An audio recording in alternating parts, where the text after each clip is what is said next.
mënuñu dem te bàyyiwuñu ko muy sorti Alioune Tine bi nga xamante ni dafa seen polémique soit disant que le président Diomaye c'est un président élu qui a été confiné au palais muy wax bu grave nee na c'est le premier ministre qui gouverne pour la première fois ñu koy dégg ci histoire politique Sénégal ñu gis non mais attends ban premier ministre moo fi mës a gouverner de Senghor à aujourd'hui man li ma fekkee laa la wax xam nga Senghor fekkee ma ko Abdou Diouf xale laa mais mën naa ne fekkee naa sax tuuti ci Abdou Diouf parce que j'avais vers les 17 ans 18 ans mais Abdoulaye Wade laa fekkee ak Macky Sall donc Alioune Tine a dit que c'est le premier ministre qui gouverne te suñu xoolee actes yi ñuy posé ak discours yu muy def xel mën na tey jàpp ni ko moom mooy gouverne suñu réew ñu gis nomination Mimi Touré bu bokk ci seen coalition Diomaye président Moussa bu mu menacé ni dafay quitter daal di nañ koy nommé au représentant du président de la République muy poste bu existé mais dafa mel ni Diomaye dafa teg benn intermédiaire am digganteem ak primature ban analyse ngeen ciy def.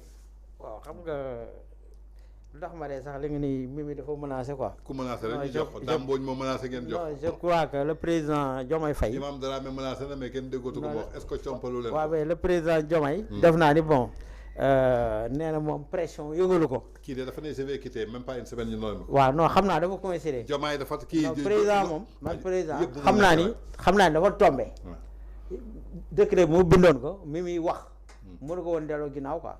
mais jàpp naa ni daal en fait nommé na ko mérité na ko bon c'est un poste boo xam ni faut pas oublier que existé woon na. waaw.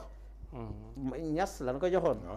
donc dafa jël Mimi juste poste pour poste teg ko foofu noonu j'espère que am na profil bi. kuy rationaliser da nga soxla poste bi. non mais soxla na ko tey am na premier ministre. non am na premier ministre mooy booy Diomaye mooy premier ministre. non mais ñu ngi gouverner nee na ko gérer diplomatie bi man ma gérer réew mi. non Diomaye est le chef de l'État Ousmane Sonko est le chef du gouvernement. non il est le chef de l'État c'est lui mooy rey. waaw il est le chef de l'État Ousmane Sonko est le chef du gouvernement même si entre guillemets on dit que moom mooy yor réew mi. mais man jàpp naa ni président Diomaye Faye jàppoo ni que premier ministre mooy gouvernement. non jàpp naa ni président Diomaye Faye mooy président Sénégal moom mooy doxal Sénégal xam nañ ko moom mooy doxal Sénégal donc daal mës nga dégg Diomaye wax.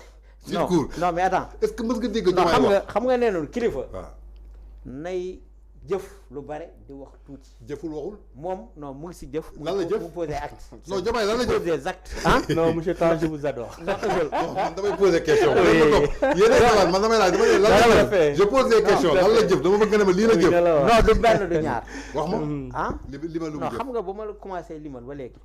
ba mu ay nommé ay nit dof. ah ay kilifa ay trafiquants de visa. non yow ñooñu nga wax. mais tey. sunu pétrole ak sunu. ay convoqué dama ni sunu pétrole ak sunu gaz bi. gis nga taxawaay bu ñu si non lu ñu ko exploité de. non bu fay porté nañu plainte. non ci ay redressement fiscal 41 milliards. dañu war a fay xamuñu lan moo nekk ci contrat. non dañu war a fay mais quand même ci contrat exonération. non xamuñu ko société australienne su demee ba pour porter la plainte. da nga war a gëstu baax contrat yi lan moo ci nekk. par rapport ak redressement bi ñu def Woodside peut-être xam naa c'est lié à ça. mais quand même man damay ñaan président de la République monsieur Diomaye mu allégé loolu. parce que loolu suñu intérêt la ñu Sénégal ku su mel ne Woodside bu demee baaxul ci Sénégal. parce que espoir dafa am solo trop par rapport ak non dañ ko war a jëfandikoo nag moo tax nan ñaan jàmm jàmm ñëwaat diggante Woodside ak état bu Sénégal président Diomaye man jàpp naa ni c'est un président boo xam ni du pression mënula ko dara loolu man jàpp naa ko peut-être il est calme bon il est en train de prendre ses repères comme ni ma ko waxee sànq nan ko may fii ak 1 an dinañ gisaat beneen Diomaye parce que léegi sotti mu daan def ak léegi bokkatul léegi il est devenu plus étatique je peux dire. système bi par nga dugal rapport à ci son biir discours Mimi Touré système mais maintenant Mimi moom xam nga sànq dama ne la mérité na poste bi parce que aussi daf ko xeex. lan la xeex. politiquement laay wax daf ko xeex dafa nekkoon ci côté wetu Diomaye xeex. cotiser. ah cotiser participer ngeen laaj ko 2 millions mu jox leen 6 millions. participer waaw ngeen ñëw fay ko. mais représentant. non seulement moo war a am oto war a am salaire. su suñu xaalis non seulement daf ko mérité. 6 milliards yi de am na bénéfice. non seulement daf ko mérité elle est compétente. man je sais que elle peut représenter partout. le président de la République dans le monde. waaw mais loolu lañ si soxla ça loolu lañ si soxla. et je sais que elle va jouer pleinement c'est-à-dire son rôle de représentante bi nga xam tey Diomaye def na ko. mais premier ministre dafa newoon seulement déglu ma da ngeen di dellu si premier ministre moo newoon. waaw Mimi Touré. waaw lu yàq Sénégal ci la bokk. waaw mais non Sénégal si la non parce que ci Macky la nekkoon Macky ko formé Macky ko indi Macky baaxul cuune la gouvernement am cuune la kon Mimi cuune la ci ñoom kon du ñu jël cuune di ko dugal au représentant yi non Mimi yow nee nga léegi reconnaître nga ay compétence am mais ñoom ñi fi nekk tey man maa ko reconnaître man du ma président du ma premier waaw mais comme ni nga ko reconnaître Sénégal dañuy jàpp ni cuune la fi ñu yàq Sénégal si la bokk non bu doon cuune la duñ ko tabb parce que boobu non elle est compétente elle a le mérite non elle est compétente elle a le mérite ba pare dana fees place am sam problème lan lay nekk moo wax la ko nag xam nga mooy lan c'est-à-dire Mimi ak Sonko xam naa ni dana am dualité dualité bi c'est-à-dire dualité bi dana nekk au sommet de l'État dans la mesure où Mimi c'est une personnalité boo xam ni imposante koo xam ni tey day occuper place am gi nga poste bi nii dana ko defaat or surtout bu demee représenter le président de la République au niveau international c'est-à-dire la diplomatie sénégalaise aujourd'hui dana ko yéegal niveau bi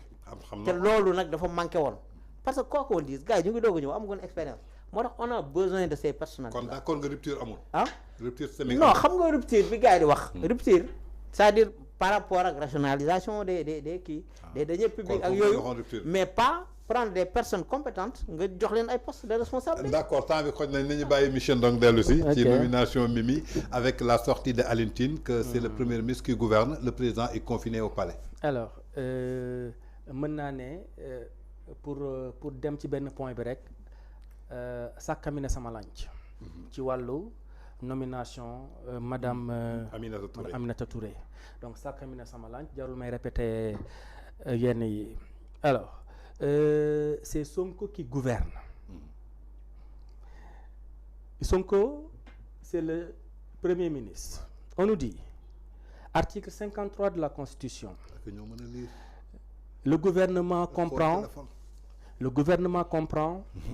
le Premier ministre, chef du gouvernement et les ministres. On nous dit, le gouvernement conduit et coordonne la politique de la nation sous la direction du Premier ministre.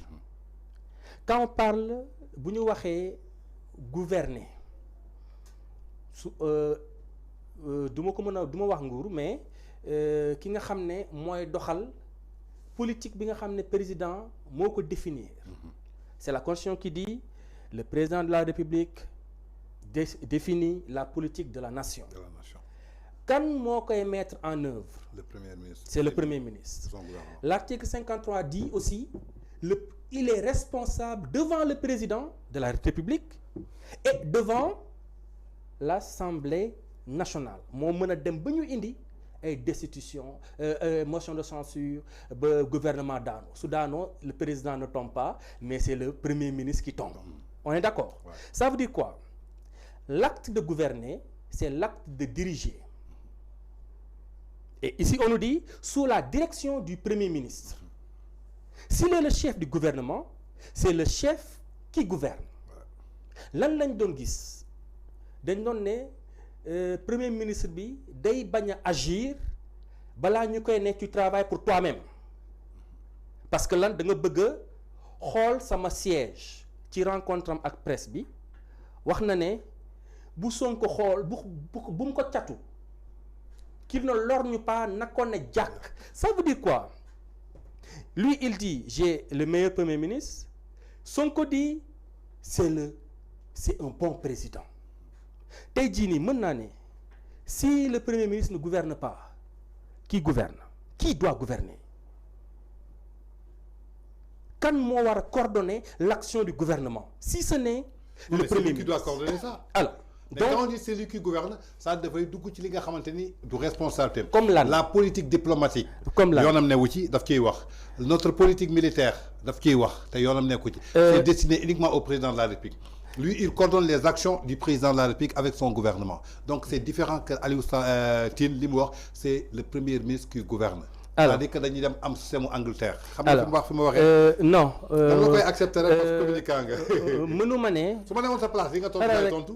mënu non. Si j'étais l'invité. Non, c'est sur des bases claires. Non, attends, excusez-moi, dire que. Non. Si j'étais l'invité. li nga tontu loolu lay tontu. Heureusement man la. voilà déglu ma yokkal la bii. waaw pléonasme la. mooy lan bu ma nee je sors dehors. waaw que de dire le Premier ministre gouverne. Le chef du gouvernement gouverne. C'est un pléonasme, répétition-le. Ça veut dire quoi? C'est à lui de gouverner. D'accord. Là, le gouverner, il met en œuvre la politique du président. Et d'autant plus que c'est lui qui agit, qui doit agir, il est responsable devant le président de la République. Comme aussi, il sera responsable devant l'Assemblée nationale. Par contre, le président de la République, il n'est responsable que devant nous. Et voilà, exceptionnellement, on peut le sanctionner au niveau comment c'est pas encore, des élections présidentielles. Ça veut dire quoi? Celui qui est en train d'agir, il est en train de faire son rôle. Et c'est tout bénéfique. Dans le projet, et le président Wahonako, le président de la République au Sénégal a trop de pouvoir.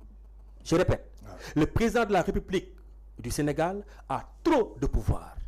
Il doit pouvoir déléguer non pas à faire une mais au moins pouvoir laisser son premier ministre agir les bras libres, sans pour autant nuire d'Akabegue remplacer ou le coup d'état rampant. Si aujourd'hui on a quelqu'un qui est en train de faire son rôle, ça veut dire quoi? De gouverner, parce que il est le chef du gouvernement. C'est un pléonasme que de dire que le président, que le premier ministre gouverne. Je suis désolé. On est en train d'appliquer, d'agir selon les règles constitutionnelles.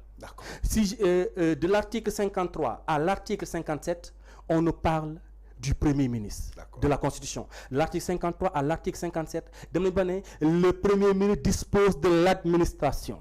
L'administration, c'est elle qui exécute la politique de l'État. La politique définie par le président de la République. Donc, s'il dispose de l'administration, c'est l'article 57.